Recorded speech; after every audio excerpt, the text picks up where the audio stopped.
हनुमान चरित महाकाव्य के रचयिता डॉक्टर राम सुजान मिश्र व्याकुल जी गुरु जी मौजूद हैं और बहुत बहुत स्वागत है आपका गुरु जी हमारे चैनल में कि आपने बहुत बेशकीमती समय दिया है हमारे लिए। और आपसे एक सवाल रहेगा, आपने महाकाव्य लिखा है हनुमत चरित, तो हनुमत चरित लिखने का मन में विचार कब से आया आपके? देखिए, एक तो या तो जन्म जन्मांतर के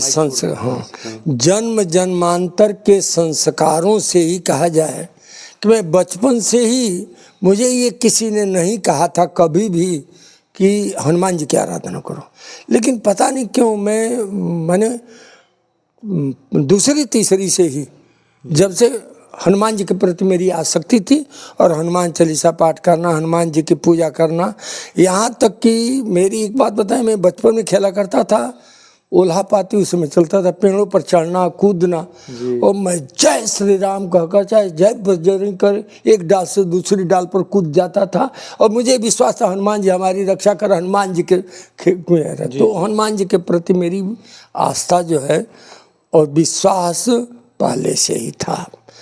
अब रही बात कि जो आप कह रहे हैं कि हनुमत चरित ही क्यों आपने लिखा, तो हनुमान जी की मेरी आस्था थी मेरे मन में। जब भी मैं हनुमान जी के विषय में पढ़ता लिखता, चाहे जो भी मैंने पढ़ता था, चाहे रामचरितमानस पढ़े चाहे हनुमान चालीसा, तो मुझे मन में एक बात खटकती थी कि हनुमान जी के विषय में, हनुमान जी इतने बड़े देवता, समझे, और जागृत देवता है, आज भी है, और मन झट से तैयार हो जाते हैं दर्शन मन सहायता करने के लिए, संकट मोचन है।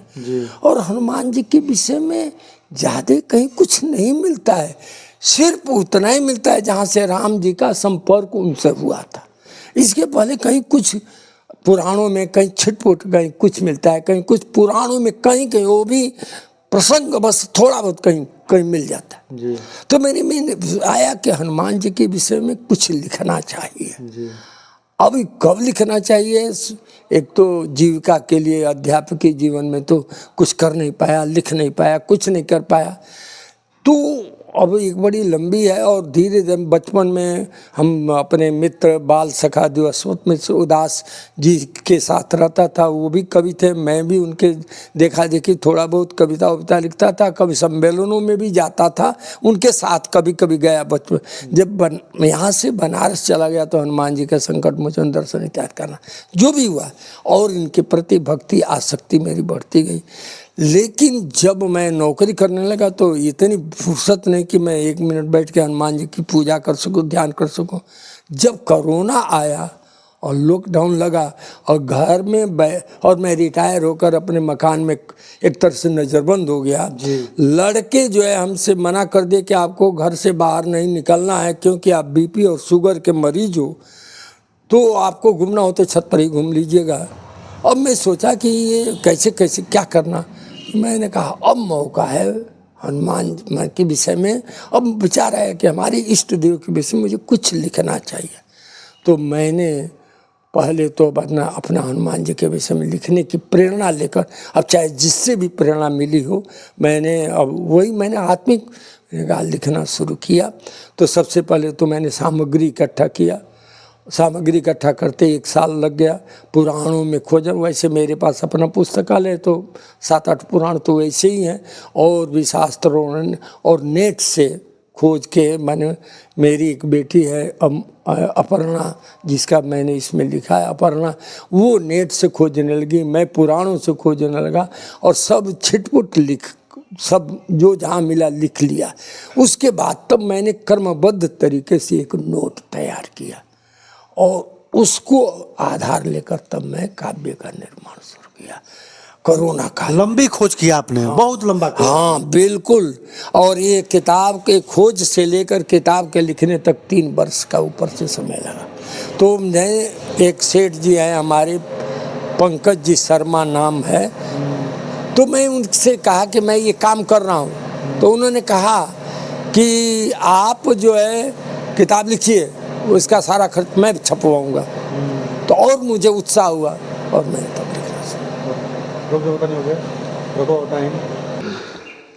हनुमत चरित महाकाव्य के माध्यम से लोगों को आप क्या बताना चाहते हैं और हनुमत चरित का सारांश बताइए, मूल क्या है? अच्छा, आपका पहला प्रश्न है कि हनुमत चरित के माध्यम से लोगों को आप क्या बताना चाहते हैं। देखिए, सबसे पहले तो हनुमान जी की, अब इसको जानने के लिए हनुमान जी की विशेषताएं समझनी पड़ेगी। पूरे जो भी देवता थे जिनकी आप हमारे 33 कोटि देवता है, कोई भी देवता थे, सबसे पहले तो देवता तो उनमें सभी वो देवता बने जब उनके अंदर एक गुण जो सबसे प्रमुख था, निरहंकार था, अहंकार विहीनता। किसी भी देवता जो देवता है उनमें अहंकार बिल्कुल नहीं है।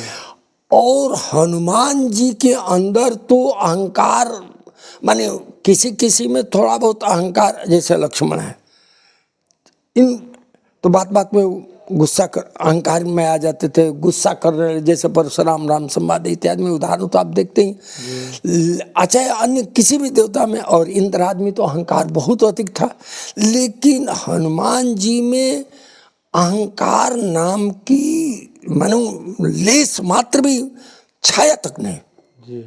तो विश्व मान जो भी हमारे पौराणिक वैदिक चाहे जो भी आगम निगम में वर्णित देवी देवता है, उनमें सबसे अधिक अगर किसी में निरहंकारता है तो हनुमान जी में। और एक बात बताएं, मैं इस माध्यम से आपसे यही कहना चाहता हूं कि व्यक्ति के विनाश का कारण एकमात्र अहंकार है। बहुत अच्छी बात बताया आपने गुरुजी, समझे? बहुत अच्छी बात बताया। और अहंकार कब आता है? तो अहंकारम विमूढ़ात्मा कर्ता हम इति मन्यते, माने विमूढ़ मूर्ख व्यक्ति जब ये समझने लगे कि मैं यह चीज करता हूं, मैं यह चीज करता हूं, मेरा यह है, मेरा वह है, उनका यह है, उनका वह है, ये मुख्य इसका मतलब है कि एक तो इसमें माया का प्रभाव बहुत होता है, और माया जो है अहंकार की जननी है। मैं और तोर मोर मैं माया, तुलसीदास जी ने लिखा। तो माया के प्रभाव से लोग अहंकारी हो जाते। तो हनुमान माने अन्य देवी देवताओं में तो कभी कभी आ भी जाता है, आपने पुराणों में देखा होगा चाहे करो तो, लेकिन हनुमान जी में ये मायातीत हैं। जैसे भगवान राम मायातीत थे, वैसे वो भी मायातीत है, क्योंकि वो शंकर के अवतार है। तो मायातीत है तो इनको माया छू नहीं सकती।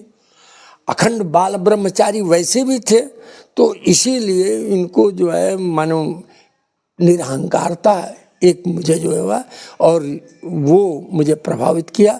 लोगों से ये भी कहता हूँ कि हनुमान जी के चरित्र से एक तो अहंकारहीनता होनी चाहिए। अहंकार व्यक्ति के लिए हमेशा मानो घातक है। दूसरी बात यह है कि आपके अंदर काम करने के लिए समर्पण भाव हर व्यक्ति के लिए जरूरी है। जिस काम को कर रहे हैं तो समर्पण भाव उसके लिए होना चाहिए, चाहे कुछ भी हो, हमको यह काम करना है। और दिया है ना कि शरीरम कार्यम वा साधित शरीरम वा पातित, या तो काम संपन्न करेंगे और नहीं तो मर जाएंगे।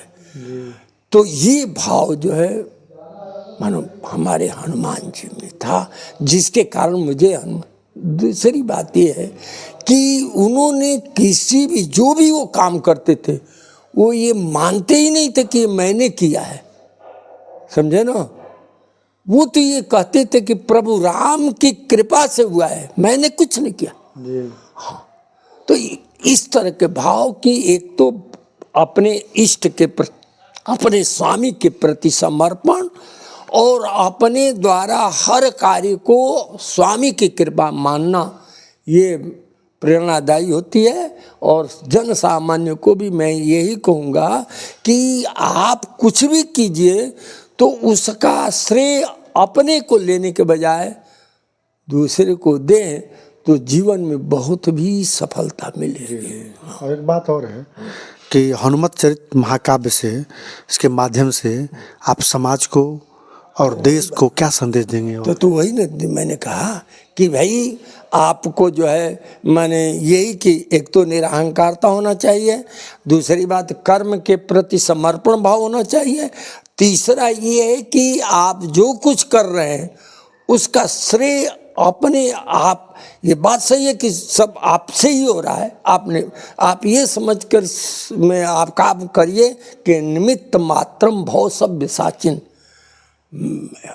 जैसे अर्जुन ने को कृष्ण ने कहा था कि आप तू केवल निमित्त मात्र है, वैसे ही आप ये हर काम करने वाला कर्मशील व्यक्ति को ये समझ जाए मैं केवल निमित्त मात्र हूँ, काम करने वाला कोई और है।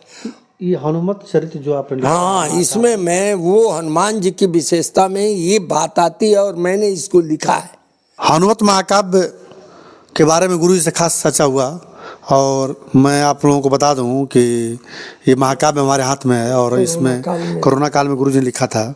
इसमें एक दुआ या चौपाई जो भी समझ लीजिए मैं पढ़ रहा हूँ कि जीविका विहीन सब मारे मारे दिस फिरे, बोलो प्रभु कहाँ जाएं आस बस तुम्हारी है, ऐसे भूविभार को उतार सके कौन नाथ, आपकी शरण में उद्धार लाखों प्राणी हैं, बार बार विनती करूं प्राणनाथ तोसो यह, गिरिजा की विनती सुन बिहसे आशुतोष शिव, कहने लगे कथा हनुमत चरित पियासो, संकट मोचन नाम दुख दाव शमन मेघसो।